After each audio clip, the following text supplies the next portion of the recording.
Hello guys, APPG Vlog. So ngayong gabi guys ay mayroon na naman akong ibabahagi sa inyo kagaya nito. Gusto nyo bang matutunan ang paggawa ng song grid transition na smooth? Panoorin nyo guys. At kung bago ka pa lamang sa aking YouTube channel at hindi mo pa na-subscribe, please subscribe APPG Vlog at pakiclick na rin ang likes at pindutin na rin ang notification bell para updated ka lagi sa aking mga bagong uploaded na videos.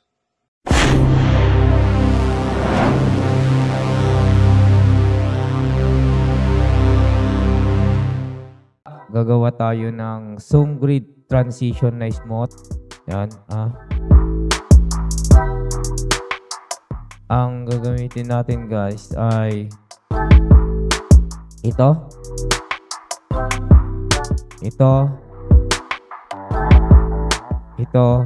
at saka ito. So guys, ang unang ilalagay natin dito guys is yung ito, no? So ang kukunin lang natin guys is yung video. Yan, keep existing settings. And then ang sunod, so yan, balikan lang natin guys. Yan.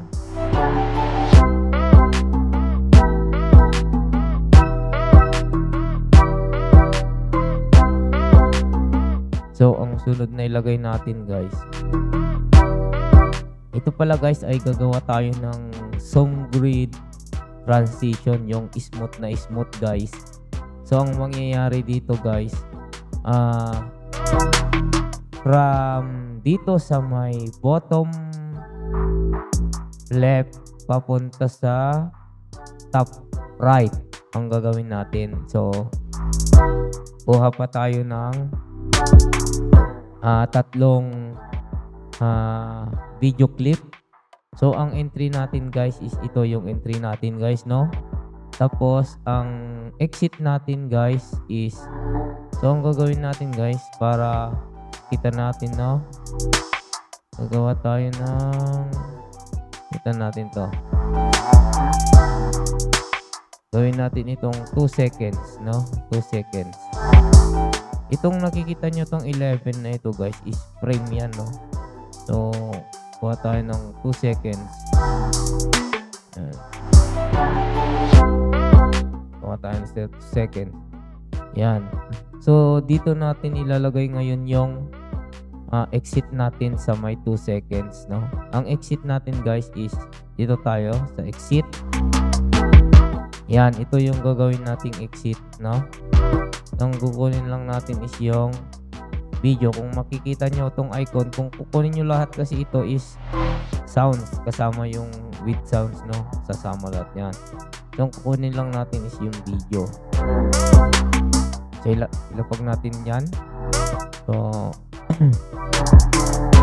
pag sa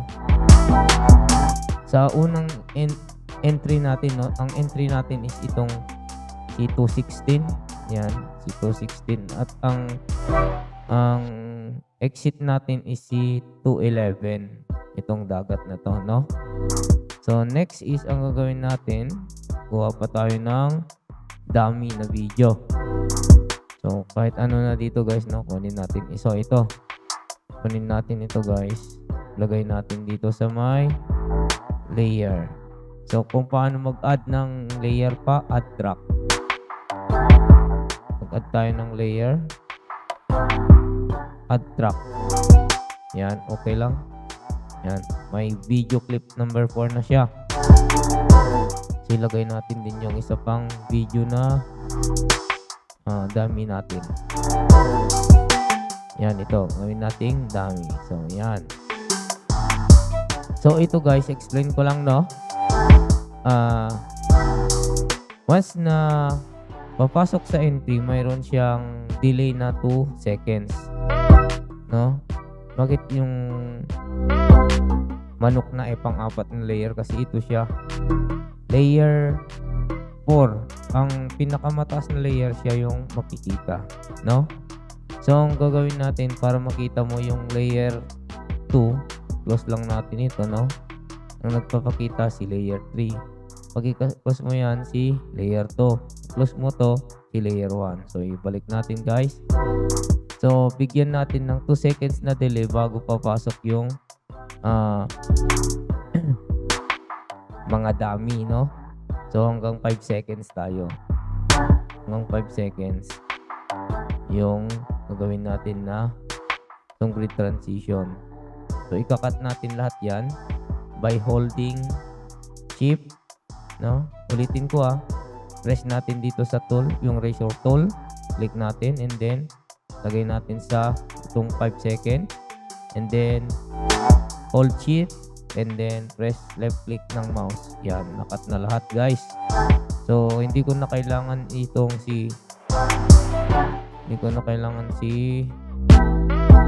natin.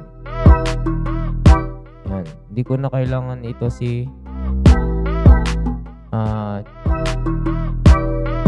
yung dugtong ng layer 4, ganun din si layer 3. Ito yung exit natin guys. So, pwede naman na mag-stay itong dalawa na ito, pero para mas malinis, tanggalin natin. Ang exit natin is na continuous is si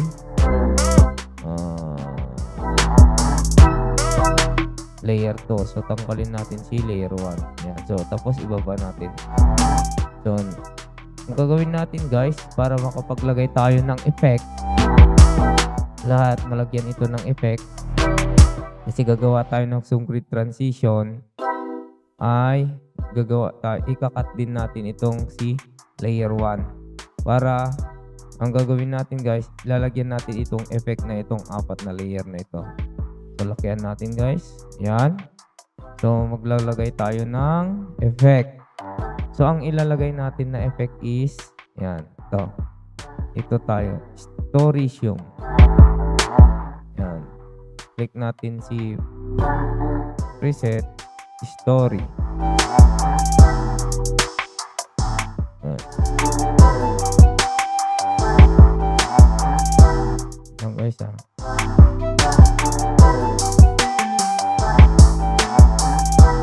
Story.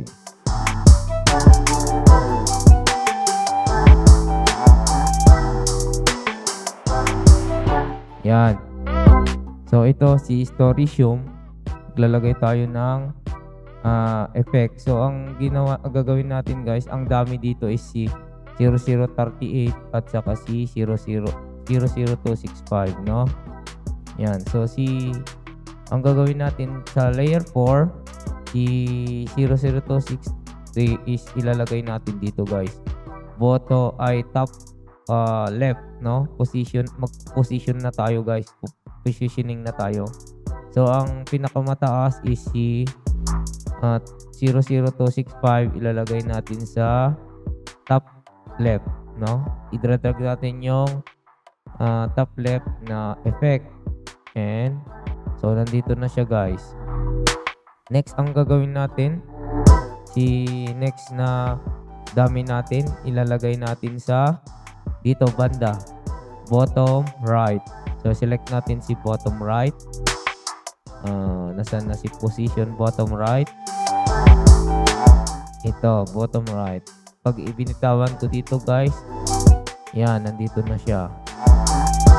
So, si exit naman ay ilalagay natin dito sa taas kasi from bottom left to top right. So, si exit naman natin, ilalagay natin dito si top left, no? Top right. Position natin ng top right. Drag natin. Yan. So, nandun na. So, ang last is yung entry natin. Ilagay natin sa bottom left. Position natin sa bottom left. And then, okay. Dito na. So, testing. And 2 seconds. And yan. Exit. Okay. So, ang gagawin natin dito guys, ang susunod na ilalagay natin is yung effect.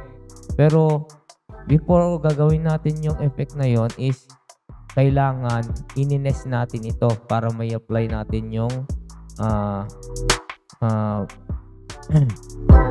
isang effect pa na para pupunta siya sa from bottom left to top right. So inines natin to guys, select lang natin lahat yan, and then right click and then target mo nest, select nest, okay lang yan, naka-nest na guys. So kung gusto mong magpalit dito guys, kung gusto mong tignan dito at may gusto kang palitan na dummy na picture, pwede. Paano? Punta ka lang dito, double click, makikita mo nandito yung naka-nested na sequence.